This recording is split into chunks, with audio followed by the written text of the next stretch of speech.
कांग्रेस प्रत्याशी नवेद मियां ने रामपुर समीखा के मकान पर की मुलाकात। नवेद मियां ने सपा सरकार पर साधा निशाना, कहा इस बार कांग्रेस का मुकाबला सपा से होगा। आइए दिखाते हैं क्या है पूरा मामला। आप क्योंकि बहुत मजबूती से लड़ रहे हैं, क्या तैयारियां किस प्रकार से देखते हैं इसको? देखिए, जो भी चुनाव हो रहा है अभी, खासतौर से 37 रामपुर का, तो जो मैं जा रहा हूँ इस चुनाव में वो मुकामी मसाइलों के ऊपर जा रहा हूँ। मैं नहीं जहाँ देख रहा हूँ कि रामपुर के बाहर क्या है, कौन आ रहा है कौन नहीं आ रहा है, मुझे उससे मतलब नहीं। मेरा मतलब है कि रामपुर 37 रामपुर में जो लोगों के लोकल इश्यूज़ हैं, जो परेशानियां लोगों को हैं, चाहे वो बिजली से संबंधित हो, चाहे वो सीवर लाइन से संबंधित हो, चाहे वो लकड़ी के कारोबार से संबंधित हो, चाहे वो रोजगार से संबंधित हो, चाहे वो एनआरसी से संबंधित हो, इन सब चीज़ों को एड्रेस करना है और इन सब परेशानियों का निस्तारण करना है। एक दफ़ा मुझे जिम्मेदारी मिलेगी, मुझे लोगों को इन चीज़ों से निजात दिलवानी है, सबसे ज़्यादा ज़रूरी है।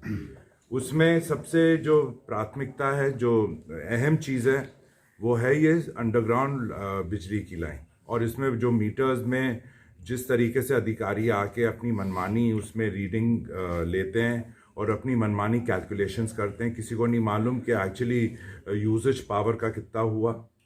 600 का अगर यूज़ होता है, 2000 का बिल में उनके वो कैलकुलेट करके दे देते हैं और लोगों को ज़बरदस्ती उनको उसका भुगतान करना पड़ता है, नहीं करें तो एफआईआर हो जाती है। तो ये चीज़ जो है, ये तो पूरे रामपुर में, ये ऐसा नहीं है कि मेरी पार्टी से के लोगों के ऊपर है।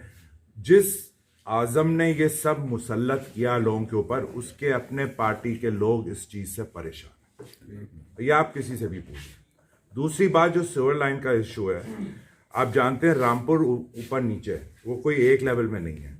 और जब सीवेज पाइप्स पढ़ते हैं तो वो सर्टन स्पेसिफिकेशंस के हिसाब से पढ़ते हैं। उसका कितनी गहराई होनी चाहिए, क्या फाउंडेशन होना चाहिए, उसमें पाइप के ऊपर फ्रेम होता है, जो लो लाइंग एरियाज है उसका ग्रेडियंट कैलकुलेशन होता है। बहुत टेक्निकल चीज़ है, ये थोड़ी कि गड्ढा खोदा और उसमें पाइप डाल दिया। तो उससे क्या हो रहा है, जो लो लाइंग एरियाज हैं, जैसे मछली बाजार का एरिया, वहाँ सारा गंदा पानी बैक हो रहा है घरों के अंदर, उसे कोई देखने वाला नहीं। और ये फैक्ट है, ये तारीख है, जब समाजवादी पार्टी ताकत में आई, सबसे पहले जो ताले लगे हैं वो आरा मशीनें और पिलिंग मशीनों पे लगे, सबसे पहले। तो मैं इंश्योर करूंगा कि 1 मिनट को भी कोई आरा मशीन, पिलिंग मशीन बंद नहीं होगी, क्योंकि एक एक मशीन से कई 100 लोगों की रोजी रोटी जुड़ी है। चाहे उसमें लेबर है जो काम करती है, चाहे काश्तकार है जो माल तैयार करता है खेतों पे, या ट्रांसपोर्ट वाले जो माल लेके मशीनों तक जाते हैं। तो इस पूरी एक चेन है वो। और जब सब इस कारोबार से लग जाएंगे तो क्राइम ऑटोमेटिकली कम हो जाएगा। और जो सबसे ज़्यादा एक और इम्पॉर्टेंट चीज़ है वो ये है कि आप जानते हैं कि पहले रामपुर में लगभग 52 फैक्ट्रियाँ मिले थी। जिस दिन आजम सबसे पहले श्रम मंत्री बना, उसने सब एक एक करके सबसे पहले तो गाज गिरी रजा टेक्सटाइल्स पे, उसमें हड़ताल कराई, ऐसे एक एक फैक्ट्री मिल को बंद करा दिया गया, हड़ताल करा गया। उसकी वजह से बेरोजगारी हुई। आज तो रामपुर में कुछ नहीं है। मुझे इतनी तकलीफ हुई, मैं मैसरगंज में था और मेरे सामने साइकिल रिक्शा आई और उस रिक्शा को चलाने वाला एक ग्रेजुएट था जो डबल एमए है। क्या उसका काम है ये रिक्शा चलाना? तो ये चीज़ें हैं, इन चीज़ों को एड्रेस करना है और इन चीज़ों को लोगों को निजात दिलानी है इन परेशानियों से, ये बहुत ज़रूरी है। अच्छा, इस बार के चुनाव में आपने शहर की विधानसभा क्यों चुनी? आप और भी विधानसभा, आपका सवाल नहीं, उसको छोड़ के देखिए, क्योंकि मेरा मोटिव नहीं था कि मैं एमएलए बनूं। 5 बार मैं बन चुका हूं। मेरा बेटा छोटा था तो वो इलेक्शन लड़ नहीं सकता था, अब वो उसकी उम्र हो गई है, वो स्वार चले गए।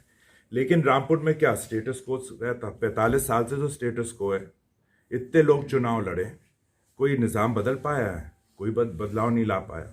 ये नहीं कि मैं ही लड़ रहा हूँ, लेकिन मैं समझता हूँ कि मेरी ये जिम्मेदारी है। रामपुर के लोग मेरे अपने हैं।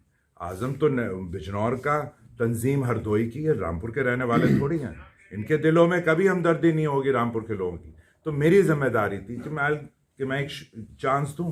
लोगों के पास एक ऑप्शन तो होना चाहिए। अभी तक क्या था, एक तरफ आग थी, एक तरफ तंदूर, चाहे इधर जाओ तो जलो, उधर जाओ तो जलो। तो एक ऑप्शन तो लोगों को मिला है, अब लोगों का फैसला है कि वो क्या किस ऑप्शन को चूज करें। अच्छा, इस बार के चुनाव में आपके चुनाव के साथ साथ आपका बेटे भी चुनाव में है, तो उनकी किस तरीके से आप सपोर्ट करोगे? नहीं, देखिए, सपोर्ट में चाहे मेरे बेटे के दादा हों चाहे उनके बाप हों, उन्होंने अपनी पहचान अपने अलग तरीके से बनाई है। मैं स्वार टांडे का इलेक्शन जब लड़ा, मेरे वालिद नहीं थे, मैंने खुद पहचान बनाई। हाँ, उनका नाम ज़रूर था, उनके नाम की वजह से मुझे पहचान मिली, वो तो है, लेकिन अपना ग्राउंड खुद तैयार करते हैं और हमजा इस काबिल हैं कि वो अपना ग्राउंड खुद तैयार करेंगे। उन्हें मेरी ज़रूरत नहीं है इस वक्त। अच्छा, आपका मुकाबला इस सीट पर सीधे किससे है इस टाइम? मैं समझता हूँ समाजवादी से ही है, क्योंकि जो यहाँ का ट्रैक रिकॉर्ड है उसमें जो 8 बार या 9 बार एमएलए होता है, तो चुनाव तो उसी से होता है। हमदर्द ये कि जहाँ बात करते हैं तो अब्दुल्ला के आजम के मुँह से ये कहते सुना गया जब उनका नाम आता कि मैं उन साहब को जानता ही नहीं। हाँ, वो तो बाप शेर और बेटा सवा शेर, वो तो है, वो वाली मिसाल है कि एक, आप ये बताइए जिसकी आप जिक्र कर रहे हैं, जो अपना सियासी सफ़र फ्रॉड और 420 से शुरू करता है, वो आगे पब्लिक के लिए क्या करेगा? आप इसका जवाब दें। वो नहीं कर सकता कुछ, क्योंकि माँ बाप से यही सीखा है कि सिर्फ मैं और मैं। उन्होंने कभी लोगों को देना नहीं सीखा है, हमेशा लोगों से छीना है, कभी दिया नहीं है।